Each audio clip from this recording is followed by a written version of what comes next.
সবাইকে স্বাগত জানাচ্ছি ZSRM নিবেদিত দেশ সন্ধ্যায়। আমি সোনিয়া হক আপনাদের সাথে আছি। আলোচনার বিষয় আজ রাজনীতির দলগুলো নির্বাচন ভাবনা, মানে রাজনৈতিক দলগুলোর নির্বাচন ভাবনা। তারা নির্বাচন নিয়ে কি ভাবছে, কিভাবে এগিয়ে যাচ্ছে, কিভাবে প্রচারণা চালাচ্ছে এবং তাদের মধ্যেকার আসলে ঠিক এই মুহূর্তে চিন্তা ভাবনাগুলো কি, এই বিষয়গুলো নিয়ে কথা বলতে আজকে আমার সাথে স্টুডিওতে যুক্ত হয়েছেন রাশেদ খান, সাধারণ সম্পাদক গণ অধিকার পরিষদ, তিনি আছেন আমার সাথে যুক্ত হয়েছেন সাইদ খান, যুগ্ম সম্পাদক কালের কণ্ঠ। দুজনকেই স্বাগত জানাচ্ছি। এবং যে কথাটি বলছিলাম যে রাজনৈতিক দলগুলো নির্বাচনী ভাবনা, রাজনৈতিক দলগুলো মনোনয়ন দেয়া থেকে শুরু করে একেবারে গণসংযোগ পর্যন্ত আমরা দেখতে পাচ্ছি যে বিভিন্ন রাজনৈতিক দল একেবারে এখন বেশিরভাগ সময় তারা এলাকাতে থাকছে, নিজ নিজ এলাকায়, যে সব এলাকা থেকে তারা সম্ভাব্য প্রার্থী হতে যাচ্ছে সেই জায়গাগুলোতে তারা গণসংযোগ, মানে জনগণের সাথে সংযোগটা বাড়িয়ে দিয়েছে। এটা আসলে ভোটের সাধারণ নিয়ম। আমরা প্রত্যেকটা ভোটে এটা দেখতে পাইনি, তারা নির্বাচনের আগে সেখানে এলাকাতে ঘোরাফেরা করেন বেশি, তাদের সাথে মানুষের যোগাযোগ হয় বেশি। আমি সাইদ খান আপনাকে দিয়ে আসলে আলোচনাটা শুরু করতে চাই। এই যে মনোনয়ন দেয়া, মানে বিএনপি এরই মধ্যে 237টি মনোনয়ন দিয়েছে বা তালিকা প্রকাশ করেছে, এমনটা আমরা দেখেছি। যদিও সেটা চূড়ান্ত নয়, আরও চিন্তা ভাবনা করা হচ্ছে, আরও অনেক রাজনৈতিক দল তাদের মনোনয়নগুলো দেওয়া নিয়ে চিন্তা ভাবনা করছে। কোন বিষয়গুলোকে, ক্রাইটেরিয়াগুলোকে তারা সামনে রেখে এই যে মনোনয়ন দিচ্ছে, শুরুটা যেটা নির্বাচনের প্রথম স্তর, কি হিসাবে তারা বিবেচনা করছে? সাইদ খান। জি, ধন্যবাদ সোনিয়া আপনাকে এবং আমার সহ আলোচক রাশেদ খান এবং যারা দেখছেন আপনাদের সবাইকে স্বাগত জানাচ্ছি। আপনার প্রশ্নের যে মোটা দাগে যে জায়গা, যেটুকু আমি বুঝতে পেরেছি, যে এবছরের যে ত্রয়োদশ জাতীয় সংসদ নির্বাচনে রাজনৈতিক দলগুলো এখনো পর্যন্ত যে কয়জনকে সম্ভাব্য মনোনয়ন দিয়েছে বলে তালিকা প্রকাশ করেছে, যদিও বিএনপি একেবারে আনুষ্ঠানিকভাবে প্রকাশ করেছে, অপরাপর রাজনৈতিক দলগুলো এখনো পর্যন্ত পুরোপুরি তালিকা প্রকাশ করেনি। বিএনপি তাদের তালিকা প্রকাশের সময়, আমি একজন সংবাদকর্মী এবং একজন নাগরিক হিসেবে আমি যেটি দেখেছি, তারা এবছরের নমিনেশনের ক্ষেত্রে যে জিনিসটি সামনে এনেছে সেটি হচ্ছে গ্রহণযোগ্যতা। যাকে সম্ভাব্য প্রার্থী দেওয়া হয়েছে তার সামাজিক গ্রহণযোগ্যতা, তার নৈতিক গ্রহণযোগ্যতা এবং বিগত ফ্যাসিস্ট রিজিমের বিরুদ্ধে আন্দোলন সংগ্রামে যারা প্রত্যক্ষভাবে ভূমিকা রেখেছে, সক্রিয় ছিল, তাদেরকে প্রাধান্য দেওয়া হয়েছে। আরেকটি জিনিস, এখানেও কিছু ভুল অবশ্যই আছে, সমালোচনার ঊর্ধ্বে কোনো কিছুই নয়। যেহেতু বিএনপি একটি রাজনৈতিক দল, রাশেদ খান আমার সাথে আছেন, তারাও একটি রাজনৈতিক দল, শতভাগ সঠিক করা সম্ভব না। কারণ আপনি ধরে নেন, একটি বাগানে যদি আপনি 100 চারা গাছ লাগান, 100 গাছ কিন্তু টিকবে না, 100 চারা থেকে হয়তো 70-80টি টিকবে। সেক্ষেত্রে বিএনপির এই নমিনেশন নিয়ে, রাশেদ খানদের নমিনেশন নিয়েও সমালোচনা নেই, বিষয়টি এমন না। তারাও ছোটোখাটো পরিসরে তালিকা প্রকাশ করেছে, জামায়াতে ইসলামী প্রকাশ করেছে। প্রত্যেক রাজনৈতিক দলের যারা সম্ভাব্য প্রার্থী তাদের নিয়ে সমালোচনা আছে। তারপরেও এখানে আলোচনার যে জায়গাটি, সেটি হচ্ছে ত্রয়োদশ জাতীয় সংসদ নির্বাচন কিন্তু কাঙ্ক্ষিত নির্বাচন। এই নির্বাচনের উপরে ভিত্তি করে 3টি আকাঙ্ক্ষা জন্ম নিয়েছে। প্রথমত, গত 15 বছর 7 মাস 5 দিন বাংলাদেশে যে রিজিমটি ছিল রাষ্ট্র ক্ষমতায়, তারা প্রথমে গণতন্ত্রের নাম বলে এসেছে, যদিও 2011 সালের পরে তত্ত্বাবধায়ক সরকার পদ্ধতি সংবিধান থেকে বাতিলের মাধ্যমে বাংলাদেশের গণতন্ত্রের এক প্রকার কবর রচনা শুরু হয়েছে। চূড়ান্ত পর্যায়ে আমরা 24-এর নির্বাচনটি দেখেছি। এটিকে নির্বাচন বলা যায় না। আমি তখন একজন সংবাদকর্মী হিসেবে মাঠে ছিলাম, বিদেশি একজন অবজারভার। আমি তখন দ্য মিরর এশিয়ার বাংলাদেশ অফিসে কাজ করতাম করেসপন্ডেন্ট হিসেবে। তো একজন ব্রিটিশ অবজারভার, তার নাম ছিল জেজ কোলসন, তিনি 2024 সালের নির্বাচন অবজার্ভ করতে এসেছিলেন। ওনার আমি একটা ইন্টারভিউ করেছিলাম যে how you find in this election 2024। উনি আমাকে এক বাক্যে বললেন, I found here the North Korea model. তার মানে তিনি এখানে নর্থ কোরিয়া মডেল দেখেছেন, যে প্রতিদ্বন্দ্বী যে দলের, প্রতিপক্ষ সেই দলের, ভোটার যারা, তারাও একই দলের, এবং যারা ভোটে বাধা দিচ্ছে তারাও একই দলের। তার মানে এক পেশে আমি ডামি আমরা বলে থাকি, এক পেশে একটি নির্বাচন। সেই দীর্ঘ 15 বছর পরে মানুষের মধ্যে যে আকাঙ্ক্ষাটি জন্ম নিয়েছে সেটি হচ্ছে তারা আসলে ভোট দিতে চায়। 2026-এর ভোটটা দিতে চায় তারা। 26-এ না, তারা 24-এই চেয়েছিল যে পতনের পরে যত দ্রুত সম্ভব নির্বাচনটি হবে। অন্তর্বর্তীকালীন সরকার সেটিকে 26-এর ফেব্রুয়ারির কথা বলেছে। সো দ্যাট 26 ঘিরে আমাদের প্রথম যে আকাঙ্ক্ষা, রাজনৈতিক দল এবং নাগরিক সবার আকাঙ্ক্ষা হচ্ছে ভোট দেয়া। আর ভোট দেয়া হচ্ছে কি একটি রাষ্ট্রের, বা আমি আরেকটু ছোট করে বলি, কোনো সংসারের সম্পর্ক টিকে থাকার, ধরেন স্বামী স্ত্রীর সম্পর্ক, এই সম্পর্কের একটি সনদ লাগে। মুখে মুখে বললে হয় না যে আমি আমার ওয়াইফকে বললাম বিয়ে করা ছাড়াই আমরা সংসার করছি স্বামী স্ত্রী, এটি হয় না। তেমনি নাগরিক এবং রাষ্ট্র এই দুটির মধ্যে একটি কন্ট্যাক্ট থাকে, সেই কন্ট্যাক্টের সিগনেচার হয় ভোটের মাধ্যমে। রাষ্ট্রের সাথে নাগরিকের সম্পর্ক ভোটের মাধ্যমে স্থাপিত হয়। অসংখ্য ধন্যবাদ সাইদ খান, খুব সুন্দর একটা কথা। এবং এই কথাটা মানে আমি ধরে রাখলাম, লিখে রাখলাম, এবং আমি অবশ্যই পরবর্তীতে এই আলোচনা থেকে আমাকে 10 সেকেন্ড সময় দেন আমি প্লিজ প্লিজ। এবং দ্বিতীয় যে আকাঙ্ক্ষাটি সেটি হচ্ছে দুঃশাসনের বিচার, যেটি আমরা ইতিমধ্যেই দেখছি দৃশ্যমান হয়ে উঠেছে। এবং আমি সবগুলো রাজনৈতিক দলকে ধন্যবাদ জানাই একজন নাগরিক হিসেবে, একজন সংবাদকর্মী হিসেবে, যে তারা অ্যাটলিস্ট ভোটমুখী হয়েছে, সারা দেশে একটা ভোটের উৎসবের আমেজ তারা তৈরি করতে পেরেছে। এখানে পেনাল্টি হচ্ছে, ফাউল হচ্ছে, লাল কার্ড, হলুদ কার্ড, নানান কিছু হয়, তবু তো খেলার মাঠে গড়িয়েছে। এই জায়গাটিতে আমি তাদেরকে সবাইকে ধন্যবাদ জানাতে চাই। অবশ্যই সবাইকে ধন্যবাদ জানাতে চাই। সাইদ খান, নিশ্চয়ই আমি আবার ফিরবো আপনার সাথে আলোচনায়। আমি রাশেদ খানের কাছে চলে যেতে চাই। রাশেদ খান এখন খুব ব্যস্ত সময় পার করছেন আমরা জানি, নির্বাচনে ঠিক এই আগ মুহূর্তে, এবং যদি আমি ভুল না বলে থাকি সেক্ষেত্রে গত নির্বাচনগুলা যে 24 পর্যন্ত যে নির্বাচন হয়েছে সে নির্বাচনে আপনারা সেভাবে প্রস্তুতি তো কখনো নেননি। এবারই প্রথম গণ অধিকার পরিষদ নির্বাচনের জন্য প্রস্তুতি নিচ্ছে, কেমন লাগছে? কিভাবে আপনারা আপনাদের এই নির্বাচনী প্রচারণা চালাচ্ছেন? ধন্যবাদ সবাইকে, শুভেচ্ছা। ইতিমধ্যে ভাই চমৎকার বলেছেন। দেখেন, বাংলাদেশে এখনো পর্যন্ত নির্বাচনের পরিবেশটা তৈরি হয়নি। আমরা বিশেষ করে তরুণ প্রজন্ম যে ধরনের নির্বাচনী পরিবেশ প্রত্যাশা করি, সরকারের পক্ষ থেকে এখনো পর্যন্ত সেই ধরনের নির্বাচনী পরিবেশ তৈরি করা হয়নি। অতীতে আমরা যেভাবে আমরা দেখেছি যে ধরনের নির্বাচনী পরিবেশ, এখনও একই ধরনের নির্বাচনী পরিবেশ। আপনি বিশেষ করে রাজনৈতিক দলগুলোর নেতৃবৃন্দের যে বক্তব্য এত আক্রমণাত্মক, তো সেই জায়গা থেকেই বোঝা যায় যে আগামী নির্বাচনে আসলে যদি সরকার নির্বাচনী পরিবেশটা তার আগে তৈরি করতে না পারে, তো নির্বাচনটা ইতিহাসের সবথেকে চ্যালেঞ্জিং নির্বাচন হতে পারে। যদিও প্রধান উপদেষ্টা এবং নির্বাচন কমিশনের পক্ষ থেকে বারবার আমাদেরকে আশ্বস্ত করা হচ্ছে যে আগামী নির্বাচনটা হবে ইতিহাসের সেরা নির্বাচন। আপনি ইতিহাসের সেরা নির্বাচন করতে চান, কিন্তু ইতিহাসের সেরা নির্বাচনী পরিবেশ তৈরি করার ব্যাপারে আপনার মনোযোগ নাই, তাহলে আপনি মুখে এক কথা বলছেন কিন্তু আপনি ভিতরে আরেকটি 11 সৃষ্টির প্ল্যান করছেন। কোথায়? সেটা তো সরকারের দুর্বলতা, বিশেষ করে উপদেষ্টা পরিষদে। মানে কোথায় কোন জায়গাতে মনে হচ্ছে যে নির্বাচনী পরিবেশটা আসলে তৈরি হচ্ছে না, মানে লেভেল প্লেইং ফিল্ড, সেই আবার ওই একই শব্দ কেন মনে হচ্ছে? দেখেন কেন মনে হচ্ছে, আমি তো যেহেতু ঝিনাইদহ জেলাতে আমার জন্ম, ঝিনাইদহ 2 আসন থেকে নির্বাচন করার ব্যাপারে আমিও প্রস্তুতি গ্রহণ করছি আমাদের দল থেকে।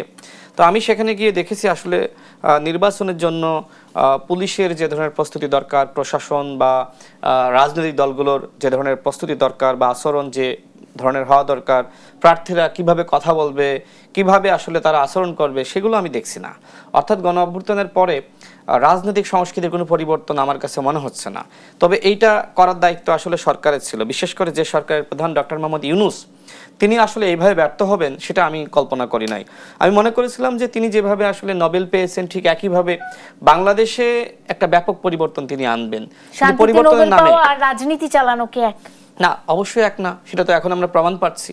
যে কারণে আমি শুরুতেই কিন্তু আমি বলে আসছিলাম, দেখেন এই যে এনজিও মার্কা সরকার, এই সরকার কতটুকু আসলে সংস্কার করতে পারবে, কতটুকু বিচার করতে পারবে, আর কতটুকু আসলে সুষ্ঠু নির্বাচন করতে পারবে সেটি নিয়ে সন্দেহ রয়েছে। এখন কিন্তু গ্রামগঞ্জে আমরা যখন যাই, মানুষ আমাদের প্রশ্ন করে নির্বাচন কি হবে, আপনারা তো আসতেছেন ভোট চাচ্ছেন, কিন্তু আমরা তো ভোটের কোনো সম্ভাবনা দেখছি না। অর্থাৎ সরকার পরিকল্পিতভাবেই নির্বাচনের পরিবেশটা তৈরি করছে না। সরকার আসলে কি চায় আমি বুঝতেছি না। আপনি নিশ্চয়ই জানেন যে সরকারের মধ্যে আসলে দুটো গ্রুপ রয়েছে, একটা দৃশ্যমান সরকার, একটা অদৃশ্যমান সরকার। এখন অদৃশ্যমান সরকার আসলে দৃশ্যমান সরকারের থেকেও শক্তিশালী। তারা মনে করে যেহেতু হাসিনা 16 বছরে ফ্যাসিবাদী ব্যবস্থা প্রতিষ্ঠা করেছিল, সেই ব্যবস্থার এখনো পর্যন্ত সে কেন পরিবর্তন হয়নি। ডক্টর মোহাম্মদ ইউনূস তিনি আসলে আত্মীয়করণ এবং স্বজনপ্রীতি করার দিকে বেশি মনোযোগ দিয়েছেন, এবং এই কথা ডক্টর মোহাম্মদ ইউনূস যাদেরকে দল করার পরামর্শ দিয়েছেন সেই দলের পক্ষ থেকে সেই নেতৃবৃন্দ বেশি বেশি বলছে যে ডক্টর মোহাম্মদ ইউনূস আসলে যেভাবে সংস্কার করার কথা ছিল, যেভাবে আসলে দেশটা তিনি পরিবর্তন করতে চেয়েছিলেন, সেটা তিনি আসলে ব্যর্থ হয়েছেন। তিনি বরং তার নিজেদের লোককে বিভিন্ন জায়গায় সেট আপ করেছেন এবং তার ব্যবসা বাণিজ্য তিনি গুছিয়ে নিয়েছেন। এটা বড় একটা প্রবলেম যে আপনি যখন রাষ্ট্রের সর্বোচ্চ জায়গায় থেকে আপনি কনফ্লিক্ট অফ ইন্টারেস্টে আপনি জড়িয়ে পড়েন, তখন আর সংস্কার হয় না। যখন আপনি দুর্নীতি করেন, আপনি যখন চাঁদাবাজি করেন, আর যখন আপনি এই দুর্নীতি চাঁদাবাজি বন্ধ করতে চান, সেটা মানুষ বিশ্বাস করে না। ঠিক আমরা দেখছি যে এই সরকারের উপদেষ্টারা তারা পরিবর্তনের কথা বলছে, কিন্তু তাদের মধ্যে কোনো পরিবর্তন নাই। যে কারণে আমি এখনো বারবার বলছি যে এই উপদেষ্টা পরিষদের সংস্কার না হলে কোনোভাবেই এই দেশের কোনো পরিবর্তন হবে না, সুষ্ঠু নির্বাচন হবে না। উপদেষ্টাদের সংস্কারের কথা বলছেন বা উপদেষ্টাদের পরিবর্তনের কথা বলছেন, উপদেষ্টা মণ্ডলীদের অনেকেই তো আবার নির্বাচনেরও আশঙ্কা মানে আশা প্রকাশ করেছে। এটা তো সবথেকে বড় সমস্যা। দেখেন, একটা নিরপেক্ষ সরকারের বেনিফিশিয়ারি, সুবিধাভোগী কেউ কি আসলে নির্বাচন করতে পারে না, কিন্তু এই সরকারের বেনিফিশিয়ারি অনেকে নির্বাচন করতে চায়। এইটা তো বন্ধ করা দরকার ছিল আইন করে। সরকার এখন আইন করা দরকার, যারা আমাদের এই সরকারের বিভিন্ন জায়গায় ছিল তাদেরকেও নির্বাচন করতে পারে না। তারা যদি পদত্যাগ করে, তারা যদি নির্বাচনের আগে পদত্যাগ করে গিয়ে নির্বাচনে অংশগ্রহণ করতে পারে না। এই যে হাসনাত আব্দুল্লাহ, তিনি উপদেষ্টা নন, কিন্তু তার এলাকায় তিনি কাজ বাগিয়ে নিয়েছেন। কেন? কারণ উপদেষ্টাদের সাথে তার সম্পর্ক, তাই না? তিনি এলাকায় যখন ভোটের প্রচার করছেন, তিনি বলছেন যে আপনাদের জন্য 250 কোটি টাকার কাজ এনেছি। তো আমি রাশেদ খান, আমরাও তো আন্দোলন সংগ্রাম করেছি, বাংলাদেশে গণঅভ্যুত্থানের প্রেক্ষাপট তৈরি করেছি। আমি নিজে একটানা 15 দিন রিমান্ডের নির্যাতনের শিকার হয়েছে। সাইদ ভাই নিজেও তিনি এই গণঅভ্যুত্থানের সময় অ্যারেস্ট হয়েছিলেন। তো দেখেন, আমরা তো সরকারের সুবিধাভোগী কেউ না। তিনি তো অ্যারেস্ট হওয়ার পরেও এখনো তিনি সাংবাদিকতা করছেন, বিভিন্ন টেলিভিশনে তিনি উপস্থাপনা করছেন, এইটাই তার পেশা। এছাড়া আর কোনো আমাদের উপায় নাই, আমাদের করতে হবে। আর আমাদের দেখেন, আমরা 18 সাল থেকে আন্দোলন সংগ্রাম করেছি, আমাদের বিরুদ্ধে এখনো পর্যন্ত কেউ দুর্নীতির অভিযোগ করতে পারবে? সাইদ ভাই তো সাংবাদিক, সেই সময় থেকে তার সাথে আমার যোগাযোগ পরিচয়। তার কাছে আমি চ্যালেঞ্জ করে বলছি, এখনো পর্যন্ত যদি কোনো দুর্নীতির তথ্য থাকে তিনি আমাকে বলুক যে আপনার বিরুদ্ধে এই দুর্নীতির অভিযোগ। হ্যাঁ, আমরা ভুল করেছি, আমাদের বিভিন্ন ভুল হয়েছে, কিন্তু এখন এই যে আমরা দেখছি যে আপনি নিশ্চয়ই দেখেছেন যে ঢাকা বিশ্ববিদ্যালয়ের একজন শিক্ষার্থী আর একজন শিক্ষার্থী গণঅভ্যুত্থানের নায়ক তার কাছে প্রশ্ন করেছে। তিনি বলেছেন যে আমি ওই সময় থেকে টিউশনি করে 70-80 হাজার টাকা আয় করি। এই কথা বলার মাধ্যমে মানুষ কি মনে করছে যে আপনি গণঅভ্যুত্থানের মহানায়ক হইতে পারেন, কিন্তু আপনি এই যে মহামিথ্যা কথা মানুষের সামনে উত্থাপন করছেন। মানুষ কিন্তু এখন বোঝে 70-80 হাজার টাকা ঢাকা বিশ্ববিদ্যালয়ের কোনো শিক্ষার্থী টিউশনি করে উপার্জন করতে পারে না। আমিও তো ঢাকা বিশ্ববিদ্যালয়ের শিক্ষার্থী, তাই না? তো আমরা একটা টিউশনি পাইতাম না? হ্যাঁ, আমি বিজনেস ফ্যাকাল্টি স্টুডেন্ট, অথচ টিউশনি কত কষ্ট পাওয়া আমরা নিজেরা দেখেছি। অথচ তিনি মানে বলছেন যে 70-80 হাজার টাকা ইনকাম করছেন। এছাড়া এলাকার সবচেয়ে ভাঙা ঘরটা তাদের, এমনটাও আমি তো সেটাই বলছি যে এই যে পরিবর্তন, তিনি ওই সময় বলেছিলেন যে সবথেকে ভাঙা ঘরটা আমাদের, এবং এখন সবথেকে বড় পরিবর্তনের উৎস মানে তাদের এই পরিবর্তনের উৎস। মানে আমরা তো কথা বলি প্রায় যে এক সময় হয়তো বা তাদের খুব খারাপ অবস্থা ছিল, এখন তারা খুব উন্নত জীবনযাপন করছে। আমি যদি উপদেষ্টাদের কথা বাদ দেই, যে তারা মন্ত্রী পর্যায়ে আছে, না তারা মন্ত্রী পর্যায়ে আছে, তারা হয়তো একটা আলাদা সুবিধা। একজন মন্ত্রীর বেতন কত? একজন মন্ত্রীর আমি ধরে নিলাম যে তিনি সর্বসাকুল্যে 2 লাখ টাকা ইনকাম করেন, কিন্তু একজন মন্ত্রী যিনি আসলে 6 মাস ছিলেন, তাই না, 6 মাসে আমি ধরলাম তার 10 লাখ টাকা ইনকাম হয়েছে। এখন পরবর্তীতে তিনি একটা দলের আহ্বায়ক হয়েছেন, সেই আহ্বায়কের কোনো আর্থিক জবাবদিহিতা আছে? তিনি কিভাবে চলছেন, কত টাকা উপার্জন করেছেন আছে? এই উপদেষ্টা পরিষদের পক্ষ থেকে বলা হয়েছিল যে আমরা প্রত্যেক মাসে আমাদের হিসাব দিব। 1 মাসের হিসাব দিয়েছে? ডক্টর মোহাম্মদ ইউনূস নিজে দুর্নীতির সাথে জড়িয়েছেন কিনা সেটি নিয়ে প্রশ্ন আছে, তবে তিনি যে আত্মীয়করণ করেছেন এটা স্পষ্ট, এটা প্রমাণিত। ওকে রাশেদ খান, আমি ফিরবো এই যে না শেষ কথাটাই আমি ধরে আবার শুরু করব সেই শেষ কথা থেকেই, কারণ আমি জানতে চাই আসলে এই আয়ের উৎসটা কোথায়। আপনাদের কাছে কি কোনো আভাস আছে কিনা? নিশ্চয়ই সাইদ খান, আপনিও নিশ্চয়ই যুক্ত করতে চাবেন। একটা বিরতি নিচ্ছি, ZSRM নিবেদিত দেশ সন্ধ্যায়, সঙ্গে থাকুন, ফিরছে এক্ষুনি। বিরতির পর স্বাগত আরেকবার। দেখছেন ZSRM নিবেদিত দেশ সন্ধ্যা, সোনিয়া হক আপনাদের সাথে আছে। রাজনৈতিক দলগুলোর নির্বাচনী ভাবনা আজকের আলোচনার বিষয় রেখেছি। অংশে সাইদ খান, আপনার কাছে চলে যেতে চাই। একটি গুরুত্বপূর্ণ জায়গায় এসে আমি কথা শেষ করেছিলাম এবং সেখান থেকে শুরু করতে চাই। আপনি আপনার মতামত দিবেন নিশ্চয়ই, যে এই যে আয়ের উৎস, কিছুদিন আগে যে কোনো বেশ কিছু রাজনৈতিক দলের নেতাদেরকে আমরা দেখেছি যারা দাবি করেছেন যে তাদের আসলে বাড়ির গ্রামের সবচেয়ে ভাঙা বাড়িটা তাদের, এমনটাও আমরা শুনেছি। হ্যাঁ, এখন আমরা সোশ্যাল মিডিয়াতে তাদের নানা রকমের বাড়ির, কাঁচা বাড়ির পাশে পাকা বাড়ি দেখি, কিংবা তাদের আয়ের যে বহর সেটা দেখি, কিংবা তাদের লাইফস্টাইল দেখি।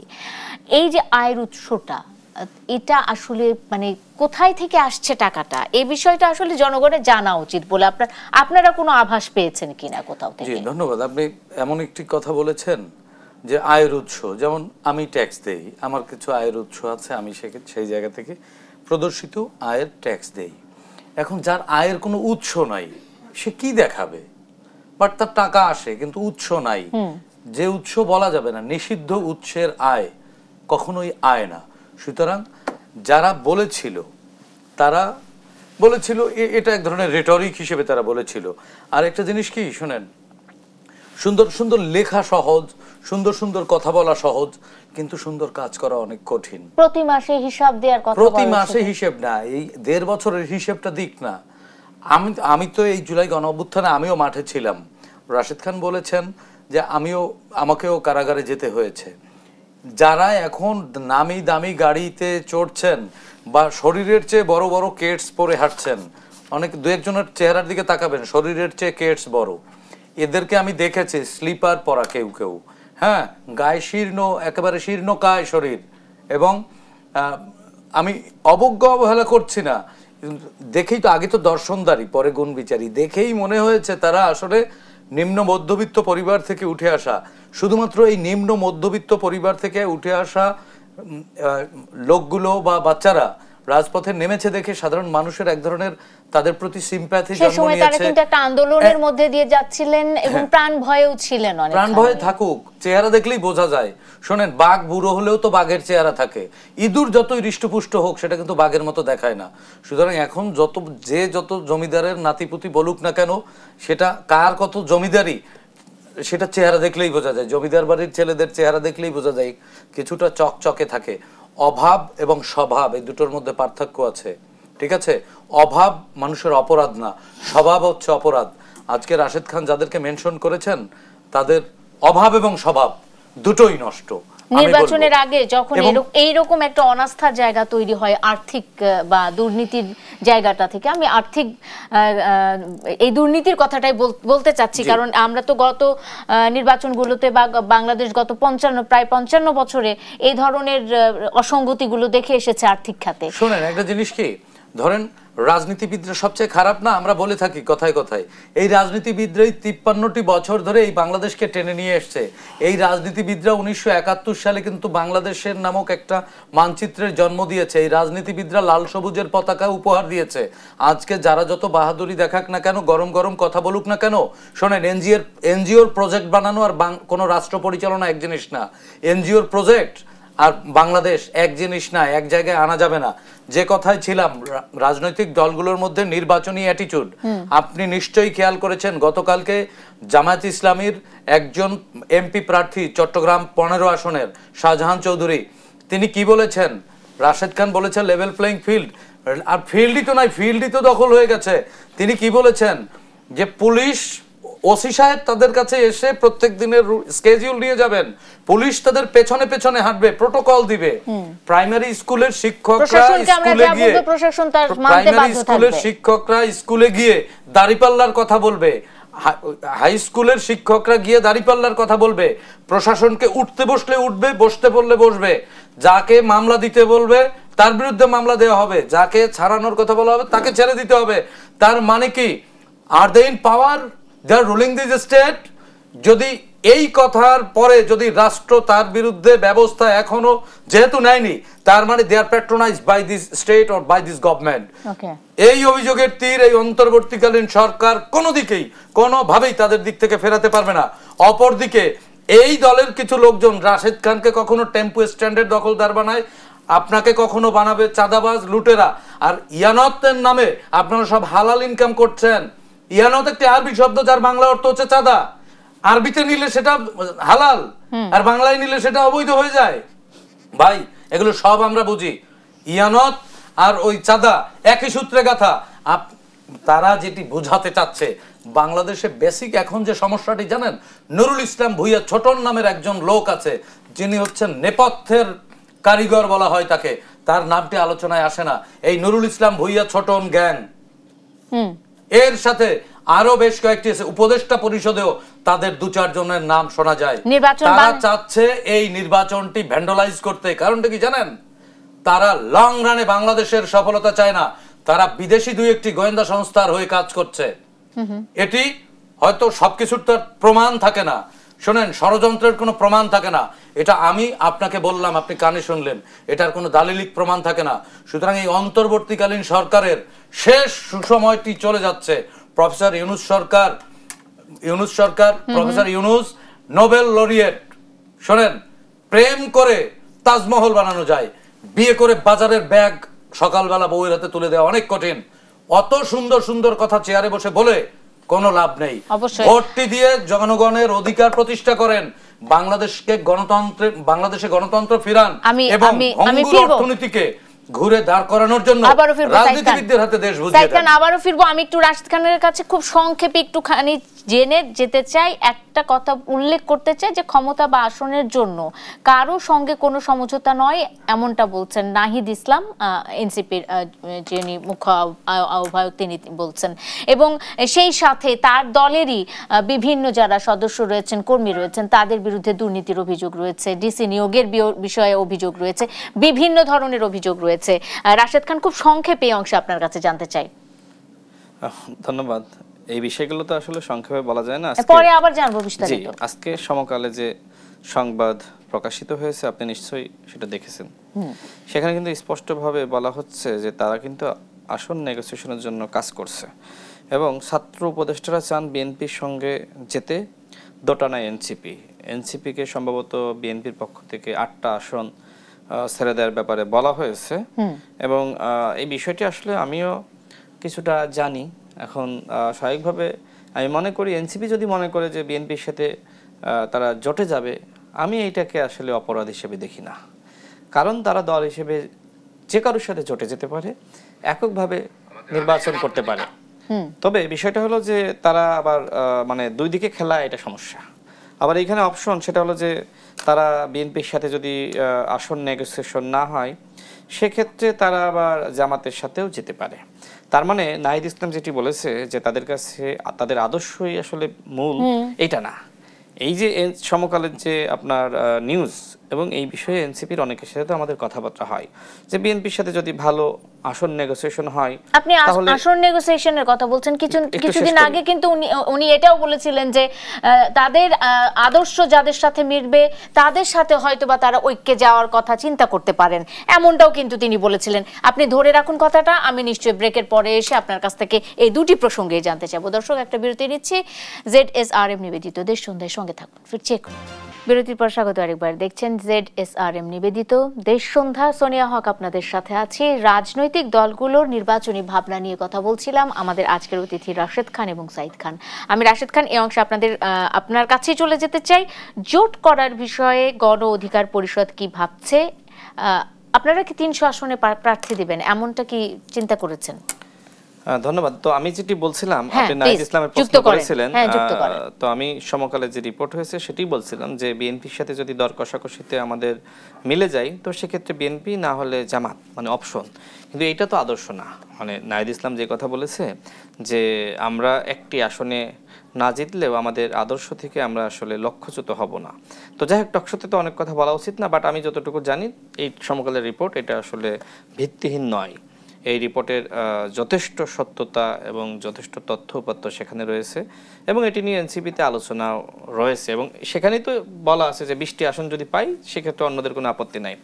আমাদের দলের প্রসঙ্গে যেটি বললেন, দেখেন আমরা 2018 সালের যে কোটা সংস্কার আন্দোলন, সেই আন্দোলনের নেতৃত্ব দিয়েছি এবং সেই আন্দোলন যদি আমরা বাংলাদেশে সফল না করতাম, সেক্ষেত্রে কিন্তু বাংলাদেশে গণ অভ্যুত্থানের তো একটা ইস্যু লাগবে যে কিসের প্রেক্ষাপটে আন্দোলন।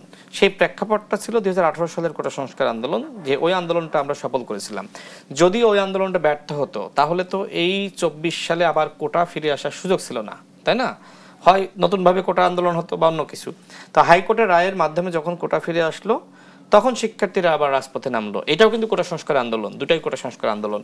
এবং এই কোটা সংস্কার আন্দোলনের যে পায়োনিয়ার সেটা কিন্তু আমরা, অর্থাৎ বাংলাদেশে যে গণ অভ্যুত্থান হয়েছে, এই গণ অভ্যুত্থান 2018 সালের কোটা সংস্কার আন্দোলন না হলে কোনোভাবেই হতো না।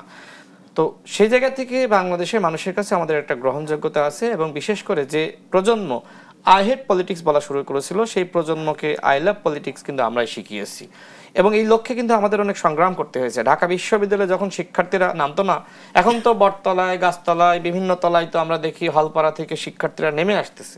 আমরা যখন রাজপথে আন্দোলন করেছি, ঢাকা বিশ্ববিদ্যালয়ে 10 থেকে 12 জনের বেশি আমাদের মিছিল মিটিং এ অধিকাংশ সময় হয়নি, কারণ ছাত্রলীগের হাজার হাজার নেতাকর্মী, এদের ভয়ে আসলে কেউ আসতো না। সাধারণ শিক্ষার্থীরা সবসময় বিসিএস মুখী ছিল। তো এই যে শিক্ষার্থীদেরকে রাজপথে নামানো, সাহসী করা, একটা আন্দোলনের প্রেক্ষাপট তৈরি করা, মাঠ উৎপাদন করা, এই কাজগুলো কিন্তু আমরা করেছি। এরপরে যখন আসলে আমরা ছাত্র রাজনীতি শেষ করে যখন জাতীয় রাজনীতিতে আমরা ইন করি, তখন 2022 সাল থেকে বিএনপির সাথে আমরা যুগপৎ আন্দোলন করেছি এবং 24 সাল পর্যন্ত একসাথে লড়াই সংগ্রাম করেছি। যখন 28 অক্টোবর 2023 সালে বিএনপির সমাবেশটা আসলে বানচাল হয়ে যায়, তখন দেখবেন যে গণ অধিকার পরিষদ কতটা সাহসী ভূমিকা পালন করেছে। বিএনপির কার্যালয়ের সামনে থেকে প্রায় প্রতিদিন আমরা মিছিল করতাম, যাতে করে বিএনপির নেতৃবৃন্দ সাহস পায় এবং আমাদের মিছিলে যুক্ত হওয়ার সুযোগ পায়। অর্থাৎ বাংলাদেশে যে আন্দোলন সংগ্রাম, আপনি যদি সেই বিবেচনা করেন, আমার কাছে মনে হয় যে গণ অধিকার পরিষদের যে গুরুত্বপূর্ণ ভূমিকা, সেই ভূমিকা সবাই স্বীকার করতে বাধ্য। আমি একটু যুক্ত করতে চাই রাশেদ খান, না আপনি সর্বশেষ কথার আগে আমি একটু যুক্ত করতে চাই। আওয়ামী লীগকে আমি কিছুদিন আগে একটা জাতীয় গণমাধ্যমে পড়েছি, পত্রিকায় পড়েছি যে জনাব নুরুল হক নূর আওয়ামী লীগের যারা নেতাকর্মী এদেশে এখন পর্যন্ত রয়ে গেছেন তাদেরকে পুনর্বাসনের এক ধরনের ইঙ্গিত দিচ্ছেন, যে তারা যদি কোনো দল করতে চায় তাহলে তাদেরকে ওয়েলকাম করতে হবে। এইটি আসলে তিনি কি ভেবে বললেন একটু যদি বলতেন। আমাদের জোটের যে বিষয়টি সেটি শেষ করি, তারপরে বলছি। তো এখন বিএনপির সাথে আমাদের নির্বাচন করার ব্যাপারে ইতিবাচক আলোচনা আছে, যেহেতু একসাথে যুগপৎ আন্দোলন করেছি, বাট আরো অনেক দল চাই যে আমরা তাদের সাথে নির্বাচন করি। তফসিল ঘোষণার পরে আমরা আসলে আলাপ আলোচনার মাধ্যমে আমরা একটা চূড়ান্ত সিদ্ধান্তের জায়গায় পৌঁছাবো। বাট আমরা এখনো পর্যন্ত 50টি আসন ঘোষণা করেছি। আজকে আমরা আমাদের দলীয় কার্যালয়ে বসেছিলাম, আরো 100টি আসনে প্রার্থী ঘোষণা করা। আমাদের প্ল্যান আছে 300 আসনে প্রার্থী ঘোষণা করা এবং মাঠ যাচাই করা যে আমাদের অবস্থান আসলে কোন পর্যায়ে। এরপরে আমরা সিদ্ধান্ত নিতে পারবো যে এককভাবে নির্বাচন করব নাকি আসলে জোটগতভাবে নির্বাচন করব। বাট বাংলাদেশে যতগুলো নির্বাচন হয়েছে আপনি দেখাতে পারবেন না যে কোনো নির্বাচন কোনো দল এককভাবে করেছে। প্রত্যেকটা দলই মোটামুটি জোটগতভাবেই করে, সেটা জামাত বলেন, বিএনপি বলেন, সেটা আওয়ামী লীগ বলেন। এখন নুরুল হক নূরের যে প্রশ্নটা আপনি করলেন, দেখেন নুরুল হক নূর এই কথা কোথায় বলেছে আমি জানি না, বাট অনেক সময় আপনার মানে 4-5 মানে মিনিটের বক্তব্য, 1 মিনিটের বক্তব্য ফটোকার্ড হিসেবে তুলে দেওয়া হয়। তবে নুরুল হক নূরের অতীতের বক্তব্য যেটা আমি শুনেছি, তিনি বলেছেন যে বিচারের পরে আওয়ামী লীগের যারা অপরাধ করে নাই, যারা অন্যায় করে নাই, তারা নির্বাচন করার বা রাজনীতি করার সুযোগ পাবে। কিন্তু আমাদের দল মনে করে যে বিচারের আগে, দল হিসেবে আওয়ামী লীগের বিচার, নেতাকর্মীদের বিচার, এই বিচার প্রক্রিয়াটা শেষ হওয়ার আগে নির্বাচন রাজনীতি কোনোভাবে আওয়ামী লীগ স্পেস পাবে না, এমনকি স্বতন্ত্রভাবে আওয়ামী লীগের নেতাকর্মীরা নির্বাচনে অংশ নিতে পারবে না। একেবারে শেষ হয়ে গেছে। সাইদ খান, খুব সংক্ষেপে 30 সেকেন্ডে আপনার কাছ থেকে নির্বাচন নিয়ে আপনার ভাবনাটা একটু জেনে নিতে চাই। আর কোনো প্রশ্ন না আজকের মতো। আমার কথা হচ্ছে যে যেহেতু একটি নির্বাচনী ট্রেনে বাংলাদেশের সবগুলো রাজনৈতিক দল উঠে গেছে, সেই জায়গায় আপনি যে রাশেদ খানকে যে প্রশ্নটি করেছিলেন, সেই জায়গা থেকে আমি বলবো আসলে মিলে গেলে মানে কি মিলে গেলে? একটি রাজনৈতিক দলের সাথে আরেকটি রাজনৈতিক দলের আদর্শগত কখনোই মিল হবে না, তাহলে সেটিকে গণতন্ত্র বলে না। এটি হচ্ছে যে আসলে আসন সমঝোতার হিসেব নিকেশ মিলে গেলে কে কোন জোটে যাবে। আরেকটি জিনিস কি, গণতন্ত্র বলেন, রাজনীতি বলেন, ব্যক্তি জীবন বলেন, অন্তরে যেটি লালন করবেন সেটি যদি জনগণকে জোরে বলতে না পারেন প্রকাশ্যে, সেটি কিন্তু মুনাফিকি। আমরা দেখছি পরিষ্কারভাবে একটি রাজনৈতিক দল ধর্মকে পুঁজি করে মুনাফিকি করছে। আসলে একটি জিনিস কি জানেন, জান্নাত জাহান্নাম আল্লাহর হাতে। ধর্ম এক জিনিস, রাজনীতি আরেক জিনিস। যদি কেউ ইসলামী শরিয়া মেনে চলে, সে তো গণতান্ত্রিক পদ্ধতিতে ভোটে বিশ্বাস করা উচিত না। সুতরাং এই ধর্মকে সামনে ফেলে ডাবল স্ট্যান্ডার্ড রাজনীতি করার কোনো সুযোগ নেই। যে করছে তাদেরকে আমরা আসলে মনে করি ঘৃণা করা উচিত। আরেকটি জিনিস, যে শেষ কথাটি যেটি বলবো সেটি হচ্ছে যে মানুষ চায় নির্বাচন, মানুষ চায় গণতন্ত্র, মানুষ চায় ভোট দিতে। সুতরাং যে চক্রটি নানান কৌশলে এই ভোটকে ভ্যান্ডালাইজ করতে চায় তাদেরকে রুখে দিতে হবে। এবং তারা হয়তো নেপথ্যে চাচ্ছে 2-1টি রাজনৈতিক দল কখনো পিয়ার পদ্ধতি, কখনো কাবিখা পদ্ধতি, কখনো টিআর পদ্ধতি, নানান পদ্ধতি হাজির করে এই যে সুবিধাজনক অবস্থানে ধরে রাখা, এটি হচ্ছে তাদের কৌশল এবং তাদের হয়ে কাজ করছে। এবং যারা অনলাইন অফলাইনে মব ছড়িয়ে দিচ্ছে তাদের ব্যাপারেও রাষ্ট্রের অবশ্যই রাষ্ট্রের দায়িত্ব রয়েছে। আমরা নিশ্চয়ই রাষ্ট্রের সেই দায়িত্ব নিশ্চয়ই পালন করবে। অসংখ্য ধন্যবাদ সাইদ খান, রাশেদ খান, দুজনকে ধন্যবাদ জানিয়ে আজকের মতো শেষ করতে চাই। ZSRM নিবেদিত দেশ সন্ধ্যা, আপনাদেরও ধন্যবাদ।